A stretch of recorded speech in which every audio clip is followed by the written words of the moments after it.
hər birinizə salamlayıram. Bu günləri amonimlər üzrə bəzi incəlikləri qeyd edəcəyik. Deməli, elə sözlər var ki bizim dilimizdə. Amonimə oxşayır, amma amonim deyirlər. Cümlədə bizi çaşdırmaq üçün verir. Ən çox testlərdə, çaşdırıcı testlərdə bunları verirlər. Bu tipli sözlərimizdən ən çox qazan, qoyun, qala, qova və s. kimi sözlərimiz məşhurdur. Ən çox da bunlar məşhurdur. Deməli, baxın, biz birinci qaydamızı deyək. Deməli, bir-birinə oxşasa da onları biz kökçəyici ayıracaq. Kökçəyici ayırdıqda başlanğıc formaları əgər eynidirsə, bu amonim sayılacaq. Başlanğıc formaları eyni deyilsə, amonim sayılmayacaq.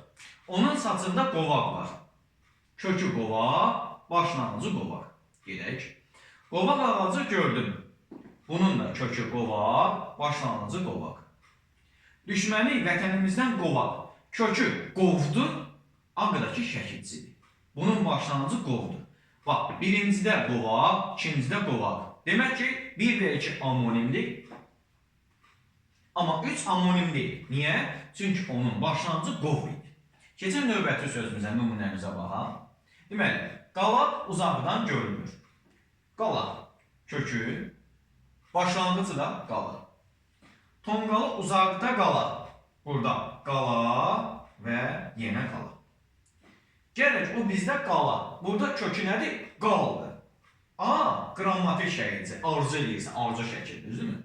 A, buraya bir götürürük, qal. Deməli, bir qala, ikincidə də qala, uyğun gəlir. Deməli, 1 ilə 2 amonim sayılır.